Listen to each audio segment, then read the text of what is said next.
Praise the lord. Welcome to Rakshana TV. సర్వోన్నతుడు, సర్వశక్తిమంతుడు, సర్వాధికారి, ఆకాశ మహాకాశములు పట్టజాలని దేవాది దేవుని ప్రియకుమారుడైన యేసుక్రీస్తు వారి శ్రేష్టమైన నామమున రక్షణ టీవీ ప్రేక్షకులకు, వీక్షకులకు క్రైస్తవ మాసపత్రికలు అను కార్యక్రమానికి ప్రేమపూర్వక ఆహ్వానం తెలియజేస్తున్నాం. మనం ప్రతివారం క్రైస్తవ మాసపత్రికల్లో దేవుని ఆత్మచేత ప్రేరేపింపబడి మరి దైవజనులు రాసినటువంటి ఆర్టికల్స్, క్రైస్తవ మాసపత్రికలు చూస్తున్నాం కదండి. మరి ఈ వారం సరికొత్తగా ఒక దైవజనురాలు రాసినటువంటి ఒక పుస్తకాన్ని మీకు పరిచయం చేయబోతున్నాం. ఆ పుస్తకం పేరు నిత్య జీవము పొందుటకు దేవుని సూచనలు. రచయిత్రి గారు కూడా మన రక్షణ టీవీలో ఉన్నారు. వారి పేరు శ్రీమతి గారపాటి వర్జీనియా భాస్కరం గారు. వీరు గుంటూరు వాస్తవ్యులు. గత కొన్ని సంవత్సరాలుగా దేవుని ఆత్మచేత అభిషేకింపబడి వాడబడుతున్నటువంటి దైవజనురాలు. మరి కార్యక్రమాన్ని మనం ప్రారంభించుకునే ముందుగా రచయిత్రి గారి యొక్క విశేషాలు మనం తెలుసుకుందాం. అమ్మ, ప్రైజ్ లాడమ్మ. ప్రైజ్ లాడండి. ముఖ్యంగా మరి మీరు మా రక్షణ టీవీ స్టూడియోలోకి వచ్చినందుకు దేవునికి మహిమ చెల్లిస్తున్నాం. అంతకంటే ముందుగా మీకు రక్షణ టీవీ తరపున మా హృదయపూర్వక వందనాలు తెలియజేస్తున్నాం. వందనాలు. ఓకే అమ్మా, మరి మీరు ఏ విధంగా రక్షింపబడ్డారు? నేను 2004లో దేవుని దర్శనం ద్వారా నేను దేవుని అంగీకరించి ఆయన రక్షకుడిగా భావించి కొద్ది రోజు ఆయన చేసిన అనేక అద్భుతాలు, అనేక మేలులను బట్టి నేను ఆయన నా సొంత రక్షకుడిగా, నా ప్రభువుగా అంగీకరించి నేను 2010లో జూలై 10న బాప్తిస్మం తీసుకున్నాను.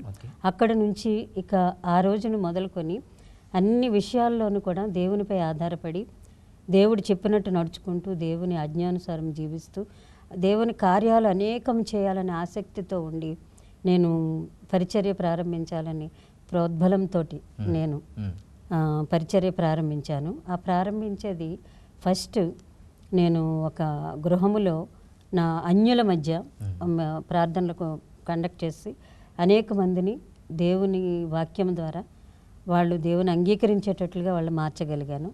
ఆ తర్వాత మేము ఇల్లు మారిపోయాము. ఇల్లు మారిన తర్వాత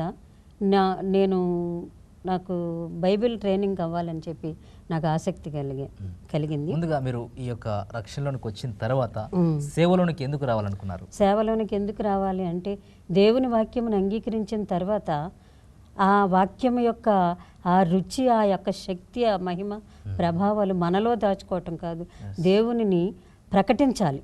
దేవుని యొక్క శక్తిని, మహిమను, ఆయన రక్షణ కార్యాన్ని అన్నిటినీ కూడా అనేకులకు ప్రకటించటం ద్వారా దేవుని యొక్క రాజ్య భారాన్ని మనం కొంతవరకు మోస్తామని. ఎందుకంటే సమస్త భారమును మోసుకొని వచ్చిన ప్రజలారా నా ఎద్దుకు రండి, నేను మీకు విశ్రాంతి కలిగజేస్తానన్నాడు.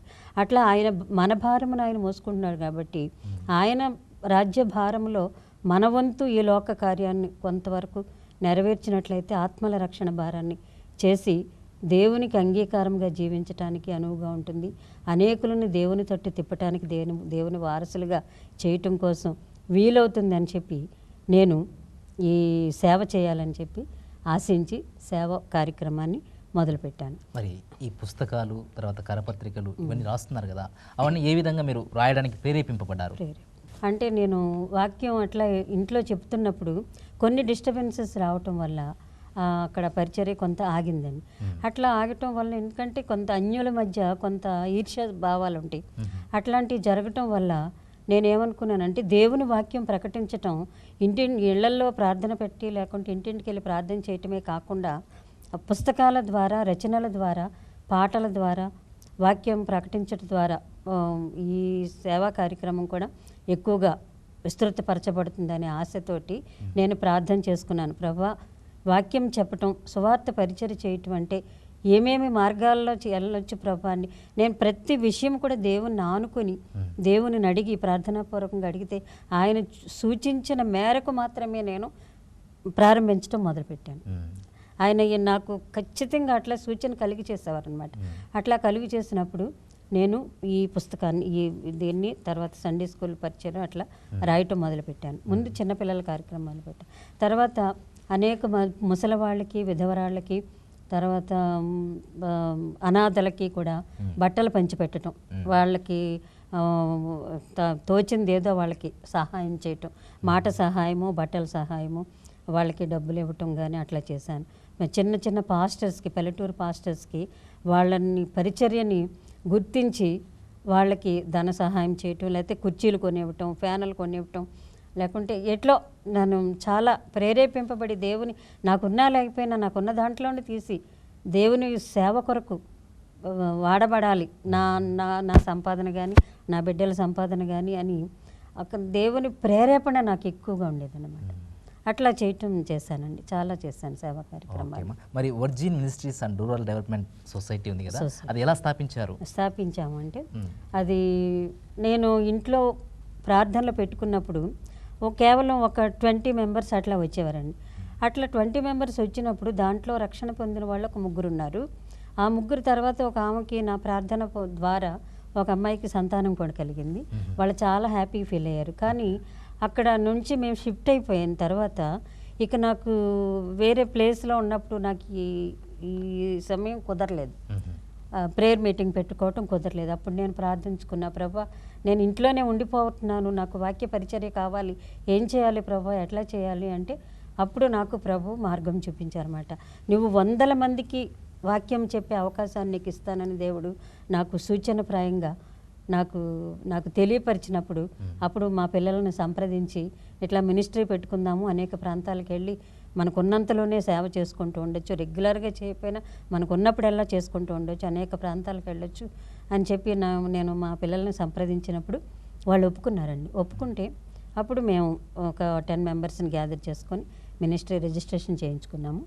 ఆ మినిస్ట్రీ ద్వారా శ్రీకాకుళం, తర్వాత కాకినాడ దగ్గర తాళరేవు, నర్సాపూరు, గుంటూరులో బొంగరాల బీడు అని, తర్వాత వింజనంపాడు అని కొన్ని ఏరియాస్లో అట్లా మీటింగ్స్ కండక్ట్ చేయటం, మినిస్ట్రీ బ్యానర్ పెట్టుకొని మినిస్ట్రీ పెట్టుకొని అక్కడ మీటింగ్స్ కండక్ట్ చేయటం, అనేక మందికి వాక్య పరిచర్య చేయటం, వేరే పాస్టర్స్ని పిలిచి వాళ్ళను కూడా ప్రోత్సహించి అక్కడ చేయటం వల్ల అనేక మంది స్వస్థత ప్రార్థనల ద్వారా చాలామంది అంగీకరించారు.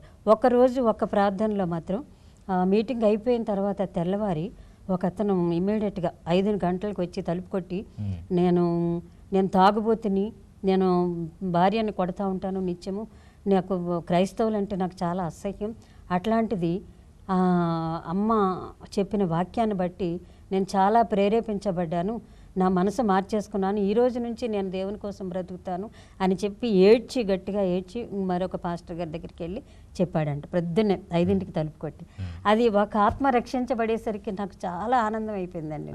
నేను ప్రభువా మాకు వేలు ఖర్చు పెట్టినా ఒక్క ఆత్మ రక్షించబడినా మాకు చాలా సంతోషం ప్రభా, ఇట్లాంటి కార్యక్రమాలు అనేకం జరగటానికి ప్రభా నేను ఎంతైనా ముందుకు వస్తాను తండ్రి, నన్ను ప్రోత్సహించి నన్ను నిలబెట్టు తండ్రి అని నేను నిత్యం ప్రార్థన చేసుకుంటూ ఉంటే అనేక ప్రాంతాలకు తీసుకెళ్ళాడు దేవుడు నన్ను.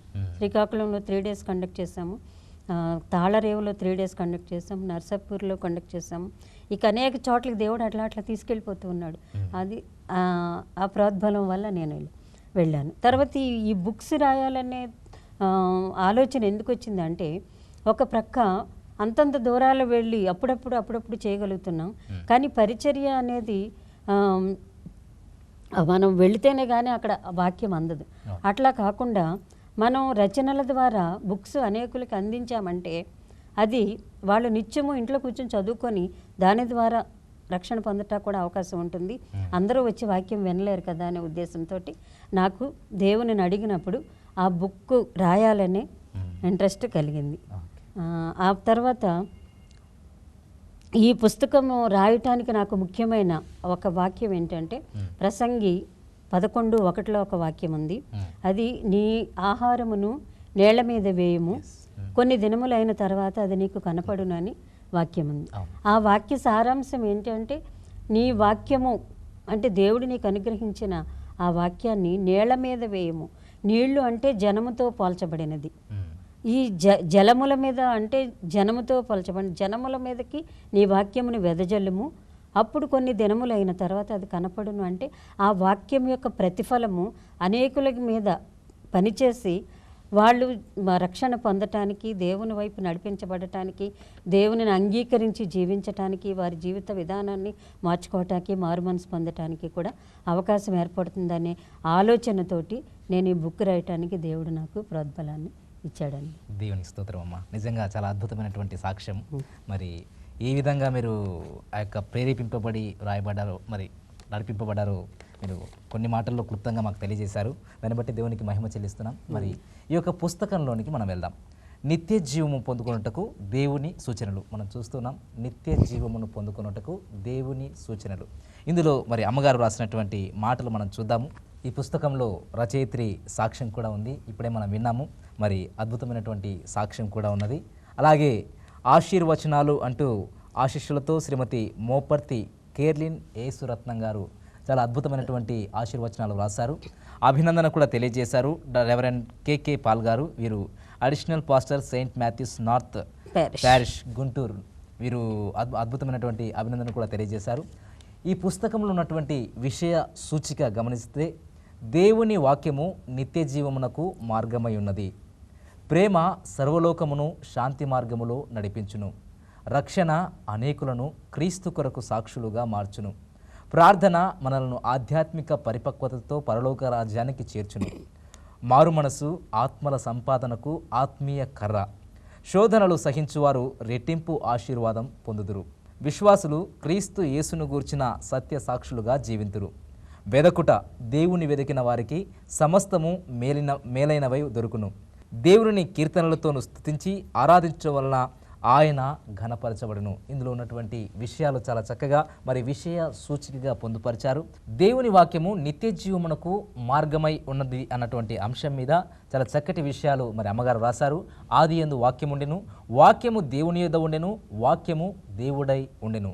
మరి ఆ వాక్యము అద్దము వంటిదని, దేవుని వాక్యము పాల వంటిదని చాలా చక్కటి విషయాలు రాశారు. అలాగే వాక్యము వలన మనకు ఏమి వస్తుంది, దానివల్ల లాభం ఏంటి, అలాగే దేవుని వాక్యము ఎటువంటిదంటే అంటూ వ్రాస్తూ చాలా చక్కటి విషయాలు మరి ప్రశాంతత, శాంతి, సమాధానాలను ఇస్తుందని, దేవుని వాక్యము యథార్థమైందని, ఈ వాక్యము మనల్ని అబద్ధము, మోసము, ద్రోహము, కీడు, పగల నుండి దూరపరిచి నీతిమంతులుగా మారుస్తుందని, వాక్యము సజీవమైందని, వాక్యమును నిత్యము స్మరించుట వలన, ధ్యానించుట వలన మన ఆపత్కాల సమయాల్లో దేవుడైన యేసు ప్రభువు సజీవుడుగా మనకు దర్శనమిచ్చి మనతో మాట్లాడి కాపాడతారని చాలా చక్కగా మరి అమ్మగారు చాలా చక్కగా వివరించారు. వాక్యము ప్రేమై ఉన్నదని, ఈ వాక్యము ఎంతటి దుర్మార్గులనైనా ప్రేమతో క్షమించి ఆదరింప చేస్తుందని, దేవుని వాక్యము దీనుల పట్ల, దౌర్భాగ్యుల పట్ల ఆదరణ కలగజేస్తుందని మరి విషయాలను తెలియజేస్తున్నారు. దేవుని వాక్యము నిత్యమై ఉన్నది. దేవుని వాక్కు ద్వారా నడిపించబడినటువంటి వారు ఎవరెవరు అని వ్రాస్తూ అబ్రహాము, మోషే, యేసేపు, యాకోబు, యెహోషువ, సమూయేలు, యోబు, ఏలియా, ఎలీషా, దావీదు, దానియేలు, ఇర్మియా, మీకా మొదలైనటువంటి వారు దేవుని వాక్యాన్ని అనుసరించడం ద్వారా వారు దేవుని ఆశీర్వాదాలు పొందుకున్నారని చాలా చక్కగా తెలియజేశారు. ఇంకా మనం గమనించినట్లయితే ప్రేమ సర్వలోకమును శాంతి మార్గములో నడిపించును అన్నటువంటి అంశంతో చాలా చక్కటి విషయాలు అమ్మ తెలియజేశారు. మరి ఇందులో ప్రేమ వెనుక దాగి ఉన్నటువంటి గుణాలు, ప్రేమ కలిగిన వారికి ఉండేటువంటి లక్షణాలు వివరించారు. అందులో ధైర్యము, గద్దింపు మరి అన్నటువంటి మాట, సహనము, భద్రత, క్షమాపణ, సంరక్షణ, ఇంకా ఐక్యత, ఈ విధంగా మరి ప్రేమను కలిగి ఉండటం ద్వారా మనకు వస్తాయని మరి చాలా చక్కటి విషయాలు మరి అమ్మగారు తెలియజేశారు. ఇంకా మూడవదిగా గమనించినట్లయితే రక్షణ అనేది అనేకులకు క్రీస్తు కొరకు సాక్షులుగా మార్చును అన్నటువంటి అంశం మీద ప్రభు అయిన యేసునందు విశ్వాసం ఉంచుము, అప్పుడు నీవును నీ ఇంటివారును రక్షణ పొందుదురు. ఎవని వలనను రక్షణ కలుగదు. ఈ యేసు క్రీస్తు నామముననే మనము రక్షణ పొందవలను, కానీ మరి ఏ నామమున రక్షణ పొందలేము అన్నటువంటి విషయం మీద చాలా చక్కటి విషయాలు. రక్షణ పొందాలంటే మనము ఏం చేయాలి అన్నటువంటి విషయాన్ని చాలా చక్కగా వివరించారు. అన్ని నామముల కన్నా పైనామము యేసయ్య నామమని నమ్మితే మనకు రక్షణ కలుగుతుందని, ప్రభువు యొక్క వాక్యము వినుట వలన రక్షణ కలుగును, ప్రభుని నామమును బట్టి ప్రార్థన చేయువాడు ఎవడు వాడు రక్షింపబడును, ప్రభువును గూర్చి సాక్ష్యమిచ్చుట వలన రక్షణ కలుగును, దేవుని యందు విశ్వాసం ఉంచుట ద్వారా రక్షణ కలుగును అన్నటువంటి విషయాల మీద చాలా చక్కగా వివరించారు. నిత్యము దేవుని ధ్యానించుట వలన రక్షణ కలుగును, ఆత్మతోనూ సత్యముతోనూ కృతజ్ఞతతోనూ దేవుని ఆరాధిస్తే రక్షణ కలుగును అన్నటువంటి విషయాల మీద చక్కగా ధ్యానం చేశారు. మరి ఈ విషయాలు మనం కూడా మరి ధ్యానిస్తూ మరి ఈ యొక్క పుస్తకాన్ని చదివినట్లయితే మనకు ఎంతో ఉపయోగకరంగా ఉంటుంది. మరి నాలుగవదిగా ప్రార్థన మనలను ఆధ్యాత్మిక పరిపక్వతతో పరలోక రాజ్యానికి చేర్చును అన్నటువంటి విషయం మీద నాలుగవ అంశంగా తీసుకున్నారు. ప్రార్థించడం ద్వారా దేవునితో మాట్లాడండి, అడగండి, నడవండి, పొందండి. నీవు ప్రార్థన చేయనప్పుడు నీ గదిలోనికి వెళ్ళి తలుపు వేసి రహస్యమందున్న నీ తండ్రికి నీవు ప్రార్థన చేయము. అతడు రహస్యమందు చూచు నీ తండ్రి నీకు ప్రతిఫలమిచ్చును. మిమ్మల్ని హింసించు వారి కొరకు ప్రార్థన చేయుడి, మన పరలోకపు తండ్రికే ప్రార్థన చేయాలి. ప్రభువుకు నిత్యము ప్రార్థించినప్పుడు మనము మోకాళ్ళపై ఉండి ప్రార్థించాలి. ప్రార్థనా జీవితంలో ఎదుగుదల, వాక్యం చదువుట్లో ఎదుగుదల, దశమ భాగములు దేవునికిచ్చుట్లో మరుపు లేకునుట, మరి విశ్వాసములో ఎదుగుదల. ఏ రోజైతే మనం ప్రార్థన మర్చిపోతామో ఆ రోజు దేవునితో సంబంధం కోల్పోతాం. ప్రార్థన లేకుండా ఏ వ్యక్తి రక్షణ పొందలేడు అన్నటువంటి విషయం మీద చాలా చక్కగా వివరించారు. అలాగే ప్రార్థన మనం ఎందుకు చేయాలి అన్నటువంటి విషయం మీద కూడా చాలా చక్కగా తెలియజేశారు. అలాగే ప్రార్థన ఎలా చేయాలి, ప్రార్థన ఎప్పుడు చేయాలి, ప్రార్థించినటువంటి కొందరు దైవజనులు వారి ప్రార్థన తీరు, పొందినటువంటి దీవెనలు అన్నటువంటి విషయం మీద కూడా చాలా చక్కగా ధ్యానం చేశారు. ప్రార్థనలో మనం మోకరించి అరచి తెరిచి ఒక్కొక్కరి గురించి మనం ప్రార్థన చేయాలని తెలియజేశారు. ఇంకా మరి ప్రార్థన చేయటం వలన మనం పొందుకునేటువంటి ఫలాలు, లాభాలు, ఆశీర్వాదాలు ఇందులో మనకు తెలియజేశారు. ప్రార్థన ద్వారా ఉన్నత స్థితికి మనం ఆశీర్వదింపబడిన వారంగా అవుతామని, దయ్యములు వెళ్ళగొట్టేటువంటి వారం అవుతామని, మన జీవితంలో ఎన్నో అద్భుతాలు జరుగుతాయని, పరలోక జ్ఞానాన్ని మనం పొందుకోగలుగుతామని, అలాగే జయాలు, సఫలతలు, సాధ్యమయ్యేటువంటి పనులు, గొప్ప సహాయాలు మనకు కలుగుతాయని, పాపాలను విడిచి మారు మనసు పొంది దేవుని బిడ్డగా జీవిస్తారని, దైవజనుల వల్లే గొప్ప ప్రార్థనాపరులుగా మారిపోతామని, ఎన్నో ఆత్మలను మనం రక్షించగలుగుతామని, గొడ్రాళ్ళు అనేక మంది పిల్లలు కంటారని, నీతిమంతులుగా తీర్చబడతారని, సంసోను వలె బలాఢ్యులుగా, యోహాను వలె అతి శ్రేష్ఠులుగా, దావీదు వలె దేవుని హృదయానుసారులముగా, అబ్రహాము వలె విశ్వాసుల తండ్రిగా, దానియేలు వలె బహుప్రియుడిగా పిలువబడతామని, ఎంచబడతామని, విశ్వాస ప్రార్థన ద్వారా అనేకులకు స్వస్థపరచుటకు దేవుని అభిషేకమును, ప్రభావమును మనం పొందుకుంటామని చాలా చక్కటి విషయాలు ప్రార్థించుట ద్వారా మరి అమ్మగారు చాలా చక్కగా వ్రాసారు. మనం పొందుకునేటువంటి ఫలితాలను తెలియచేశారు. అలాగే 5వదిగా మారు మనస్సు ఆత్మల సంపాదనకు ఆత్మీయ కర్ర. పాపము నుండి, లోకము నుండి వైదొలిగి దేవుని చిత్త ప్రకారం నడుచుటకు మారు మనస్సు పొందండి. క్రీస్తు యేసునకు కలిగిన మనస్సు మీరును కలిగియుండుడి. పాపపు మనస్సు విడిచి మంచి మనస్సుగా మారిపోవాలి. యేసు వలె మారటానికి ఇష్టపడుటచే మారు మనస్సు పాపం వలన వచ్చు జీతము మరణం. పాపములో నుండి పరిశుద్ధతలోనికి వెలుటే మారు మనస్సు. క్రీస్తును పోలిన జీవితం మనం ధరించుకోవాలి. పరలోక రాజ్యము సమీపించినది, దేవుని రాజ్యము కొరకు సిద్ధపడండి. ఇది మొట్టమొదటిగా ప్రకటింపబడిన దేవుని సువార్త అంటూ చాలా చక్కగా మరి ఆత్మీయ కర్ర, మారు మనస్సు ఆత్మల సంపాదనకు ఆత్మీయ కర్ర అంటూ ఆ యొక్క విషయాన్ని తెలియజేస్తూ మారు మనస్సు పొందిన వారు పాటించవలసినటువంటి అంశాలు ఏంటి, ఆ యొక్క జాగ్రత్తలు ఏంటి, ఎలా మారు మనసు పొందాలి అన్నటువంటి విషయం మీద కూడా చాలా చక్కగా వివరించారు. అలాగే మరి మారు మనసు పొందిన తర్వాత మనకు రక్షణ లభిస్తుంది. రక్షణ పొందిన వారికి శోధనలు కూడా సంభవిస్తాయి. ఆ యొక్క శోధనలు ఏ విధంగా వస్తాయి, మారు మనసు పొందనివ్వకుండా అడ్డుకునేటువంటి విషయాలు ఏంటి, అవినీతిమంతుని సంపాదన హాస్పిటళ్ల పాలు, జైళ్ల పాలు, దొంగల పాలు అవుతుంది. సంపాదన మీద ఉండే ఆసక్తి దేవుని వైపు, మారు మనస్సు వైపు వెళ్ళనీయదు. అందుకు ఉదాహరణగా మరి చాలా చక్కగా వివరించారు. ధనవంతుడు అననీయ సపిరాలు. నిజంగా ధనవంతుడు సమస్తాన్ని సమకూర్చుకొని ఇక తాగుము సుఖించుము అని మరి ఏ విధంగా అనుకున్నాడో దేవుడు కూడా ఆ వ్యక్తికి మరి ఈ రాత్రి నీ ప్రాణంను అడుగుచున్నారు అన్నప్పుడు మరి నిజంగా తన యొక్క జీవితాన్ని, తన యొక్క మరి లోకంలో సంపాదించిందంతా కూడా వ్యర్థము అన్నటువంటి విషయాన్ని చాలా చక్కగా వివరించారు. అననీయ సపీరాలు కూడా మరి వారి యొక్క జీవితంలో వారు సంపాదించుకున్నది అపోస్తలుల పాదాల చెంతకు తీసుకుని వచ్చేటప్పుడు వాళ్ళకు తెలుసు వాళ్ళు ఏం చేస్తున్నది కూడా. ఆ యొక్క తప్పును వారు గ్రహించి కూడా తప్పు చేశారు. తప్పు చేస్తే శిక్ష తప్పదు. చాలా చక్కగా మరి వివరించారు అమ్మగారు. మారు మనస్సు పొందుట వలన ఫలితాలు ఎలా ఉంటాయి, మన జీవితంలో ఎలాంటి ఆశీర్వాదాలు పొందుకోగలము అన్నటువంటి విషయం కూడా మరి చక్కగా వివరించారు. 6వదిగా శోధనను సహించువారు రెట్టింపు ఆశీర్వాదాలు పొందుతారు. శోధనలు సాతాను పెట్టే శోధనలు. శరీరాశ, నేత్రాశ, ఆస్తి అనుభవించాలని అవిధేయత చూపించిన వారు, అలాగే ఐహిక విచారములు అనగా లోక సంబంధమైన శోధనలు.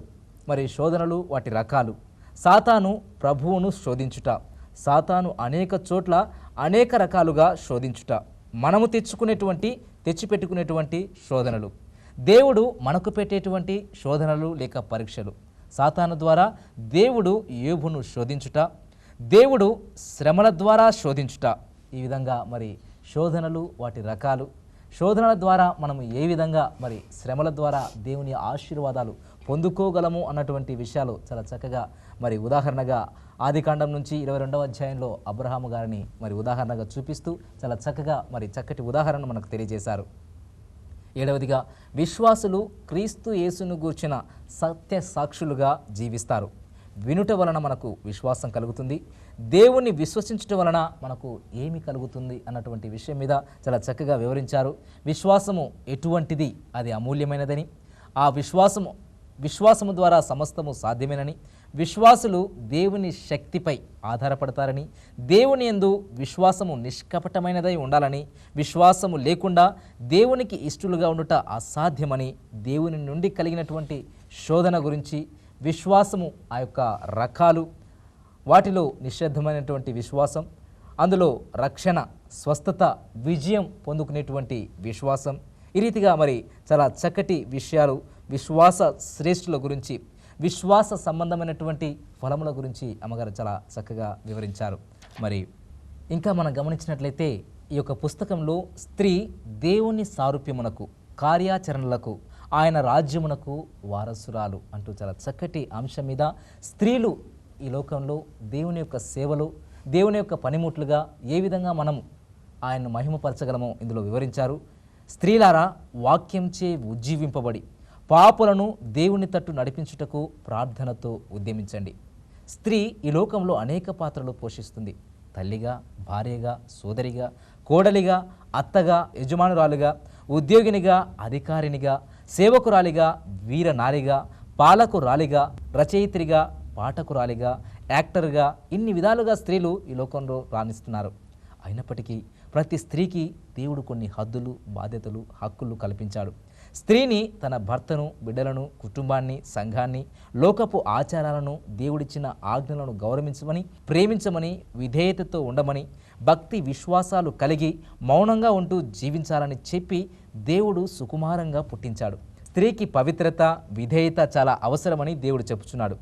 దేవుని వాక్యమును ప్రకటించు స్త్రీలు గొప్ప సైన్యంగా ఉన్నారు అని ఈ రీతిగా మరి స్త్రీలు ఒక ధన్యురాళ్ళు, ధన్య జీవితం గడిపేటువంటి వారు అన్నటువంటి విధంగా ఈ లోకంలో స్త్రీ ఏ విధంగా ఉండాలి అన్నటువంటి విషయం మీద చాలా చక్కటి విషయాలు తెలియజేశారు.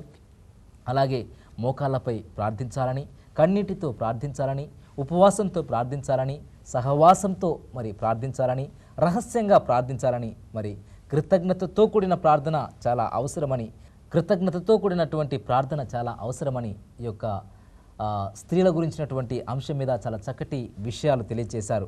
అందులో ఉదాహరణగా యేసు ప్రభు వారి తల్లి అయినటువంటి మరియా, ఎలిజబెతు, హన్నా, అలాగే దేవుని ప్రేమను ప్రకటించినటువంటి స్త్రీల గురించి సమరయ్య స్త్రీ, లూదియా, రూతు, యోహన్నా, సూసన్న, ఫీబే, ఇంకా దేవుని ప్రజలను రక్షించినటువంటి స్త్రీలు ఎస్తేరు, దెబోరా, రాహాబు, అలాగే క్రీస్తు ప్రేమను క్రియాపూర్వకంగా చూపించినటువంటి స్త్రీ పండిత రామాబాయి. స్త్రీలు తమ గృహాలను ఏ విధంగా మార్చుకోవాలి అన్నటువంటి అంశం మీద కూడా చాలా చక్కటి విషయాలను మరి అమ్మగారు తెలియజేశారు. కాబట్టి మరి ఈ యొక్క పుస్తకం చాలా ఎంతో విలువైనదిగా మరి ఈ యొక్క పుస్తకం మనకు కనబడుతుంది. ఒకవేళ మీకు ఈ యొక్క పుస్తకం కావాలి అంటే కనుక దైవజనరాలు అమ్మగారికి మీరు ఫోన్ చేసి మరి ఈ పుస్తకాన్ని మీరు తెప్పించుకోవచ్చు. ఇంకా అమ్మగారు రాసినటువంటి కొన్ని కరపత్రికలు కూడా మన మధ్యలో ఉన్నాయి, అవి కూడా నేను మీకు చదివి వినిపిస్తాను. బైబిల్లో దేవునికి ప్రీతి పాత్రులై ఆయనచే దీవింపబడి కొనియాడబడినటువంటి స్త్రీలు, వారిలో మరి ఈ యొక్క కొందరిని గురించి చాలా చక్కటి విషయాలు కరపత్రికల ద్వారా కూడా తెలియజేశారు మరి అమ్మగారు. అలాగే virgin ministries and rural development society అన్నటువంటి ఈ యొక్క కరపత్రికలు కూడా ఏ విధంగా మరి మనము జీవించాలి, ఏ విధంగా మనము ప్రార్థన, వాక్యము, దేవుని సహవాసం కలిగి ఉండాలన్నటువంటి విషయాలను కూడా మరి తెలియజేశారు. చివరిగా మరి సండే స్కూల్ కథలు కూడా చాలా చక్కగా మరి అమ్మగారు ఇందులో వివరించినట్లుగా మనం చూస్తాం. ఇందులో ముందు మాటగా మణికుమారి క్రిస్టఫర్ గారు Andhra evangelical Lutheran church Guntur నుంచి మరి చాలా చక్కటి మాట వివరించారు. శ్రీమతి గారపాటి వర్జీనియం భాస్కర్ గారు రాసిన కథలు చాలా బాగున్నాయి. దేవుడిచ్చిన తలాంతులను మరుగుపరచకుండా వీరు ఆ తలాంతును చక్కగా ఉపయోగించారు. ఇవి సండే స్కూల్ బాలబాలికలకు చక్కగా ఉపయోగపడతాయి. బైబిల్లోని ఒక వాక్యాన్ని తీసుకొని వీరు చక్కటి కథలను రాశారు. ఇవి బాలబాలికలకు సంఘానికి ఎంతో ఉపయోగకరం అంటూ చాలా చక్కటి మరి ముందు మాటను మరి అమ్మగారి గురించి తెలియజేశారు. ఈ యొక్క సండే స్కూల్ కథలు కూడా మీకు కావాలంటే కనుక మరి అమ్మగారికి ఫోన్ చేసి మీరు తెప్పించుకోవచ్చు. ఈ రీతిగా అమ్మగారు మరి రచయిత్రిగా, సంఘ సేవకురాలిగా, దైవజనురాలిగా దేవుని సేవలో దేవుని ఆత్మచేత అభిషేకింపబడి వాడబడుచున్నారు. ఈ యొక్క క్రైస్తవ మాసపత్రికలు, ఈ యొక్క పుస్తకాల మరి మంచి ఆర్టికల్, మరి బెస్ట్ ఆర్టికల్ ఏంటి అనేది మనం చూస్తున్నాం. ఈ వారం మరి సరికొత్తగా ఒక పుస్తకాన్ని మేము మీకు పరిచయం చేశాం. ఈ పుస్తకం మీకు కావాలి అంటే ఈ నెంబర్ కాల్ చేసి ఈ పుస్తకాన్ని మీరు తెప్పించుకోవచ్చు. 9963603338. కాబట్టి ఈ యొక్క నంబర్కి కాల్ చేసి ఈ పుస్తకాన్ని తెప్పించుకొని చదివి ఆశీర్వాదాలు పొందుకోవాలని ప్రభునామమున మనవి చేస్తున్నాను. మరి చివరిగా రక్షణ టీవీ కార్యక్రమాలు మీకు ఏ విధంగా ఆశీర్వాదకరంగా ఉన్నాయి? చాలా మంచి ప్రశ్న అడిగారు. నాకు అసలు రక్షణ అనే పేరు వింటేనే చాలా సంతోషం అండి. ఎందుకంటే రక్షణ పొందితే ఇక సమస్తము దేవుని వైపు, దేవుని బిడ్డగా మారిపోతాం అనమాట. అట్లా తర్వాత దట్టు రక్షణ టీవీ నాకు ఒక 3 months నుంచి మాకు వస్తుంది మా టీవీలో, గుంటూరులో. అట్లా మేము రక్షణ టీవీ ద్వారా మాకు ఇష్టమైన కార్యక్రమాలు ఏంటంటే ఎక్కువగా న్యూస్ ఇంటర్నేషనల్ న్యూస్ కూడా మీరే చదువుతున్నారు. న్యూస్ బాగుంటున్నాయి. తర్వాత మనకి ఎన్నో ఎక్కడెక్కడో తెలియని విషయాలు కూడా అన్నీ తెలుస్తూ ఉంటాయి. అట్లా తర్వాత మీ అసలైన ప్రశ్న సిసలైన జవాబు అనే ప్రోగ్రాం వస్తుంది. దీనివల్ల చాలా విషయాలు మనకి చాలా చక్కగా జరుగుతున్నాయి. మరి క్రైస్తవ మాసపత్రికలు ఏ విధంగా మీకు సహకరించాయి? క్రైస్తవ మాసపత్రిక రావడానికి ఎలా ప్రేరేపించబడిందంటే నేను చాలా విన్నాను. మొత్తం 3 times విన్నాను. ఈ మాసపత్రికలు మీరు చదవటం వల్ల నేను ఎంకరేజ్ చేయబడి నేను ఈ బుక్ని మీకు ఇస్తే మీరు కూడా చదువుతారని, నేను రాసిన రచనలు అనేక మందికి వినిపించడానికి ఆస్కారం ఏర్పడుతుందని చెప్పి ఇప్పుడు మీరు చదవటం వల్ల అనేక మంది ఎంకరేజ్ చేయబడి, ప్రోత్సహించబడి వాళ్ళకి ఇది ఒక మంచి మార్గముగా, నేను నా అనుభవం పూర్వకంగా నేను ఇక్కడికి వచ్చి ఈ రక్షణ టీవీ ద్వారా నేను రాసిన బుక్ని మీ అందరికీ పరిచయం ఎట్లా చేసుకుంటున్నానో, మీరు రాసిన ఎట్లా రాయాలి, ఏం చేయాలి అని, లేకుంటే మీరు రాసి ఆల్రెడీ ఉంచుకున్నాయి పబ్లిక్ అవ్వట్లేదని చెప్పి మీరు బాధపడుతున్నట్లయితే వాటన్నిటిని తీసుకొచ్చి మన టీవీ వారికి మీరు అందజేసినట్లయితే మీరు రాసిన అనేకమైన విషయాలని ప్రజలకి తెలియపరచడానికి, దేవునిని ఘనపరచడానికి కూడా మంచి అవకాశముగా, మంచి ప్లాట్ఫామ్గా ఈ రక్షణ టీవీ మనకి ఉందని చెప్పి మీకు మనవి చేసుకుంటున్నా దేవుని పేరిట. చాలా సంతోషం అమ్మ. చాలా అద్భుతమైనటువంటి సాక్ష్యంతో, ఒక అద్భుతమైనటువంటి పుస్తకంతో మా ముందుకు వచ్చారు. మన రక్షణ టీవీ ప్రేక్షకుల ముందుకు మీరు వచ్చారు. అందుని బట్టి దేవునికే సమస్త ఘనత, మహిమ, ప్రభావాలు తెలుస్తున్నాం. వీక్షించారు కదండి క్రైస్తవ మాసపత్రికలు అనేటువంటి కార్యక్రమాన్ని. మరి ఈ కార్యక్రమం ద్వారా మీరు ఆశీర్వదింపబడినట్లయితే, ఇంకా మీ యొక్క మాసపత్రికలు కానీ పుస్తకాలు కానీ మరి మీ వద్ద ఉన్నట్లయితే మమ్మల్ని సంప్రదించండి. మా చిరునామా క్రైస్తవ మాసపత్రికలు, కేర్ ఆఫ్ రక్షణ television, post box number 1832, Musheerabad, Hyderabad 5,20,000.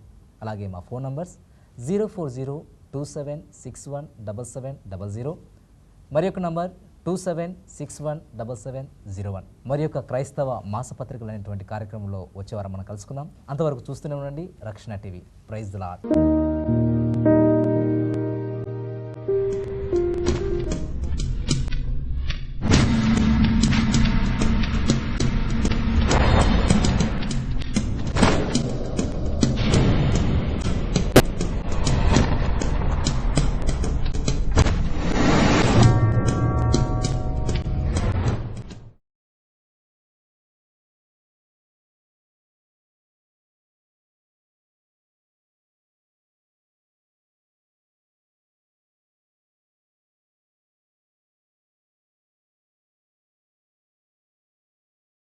Two 27617701. మరి యొక్క క్రైస్తవ మాసపత్రికలు అనేటువంటి కార్యక్రమంలో వచ్చేవారం మనం కలుసుకుందాం. అంతవరకు చూస్తూనే ఉండండి Rakshana TV. Praise the lord.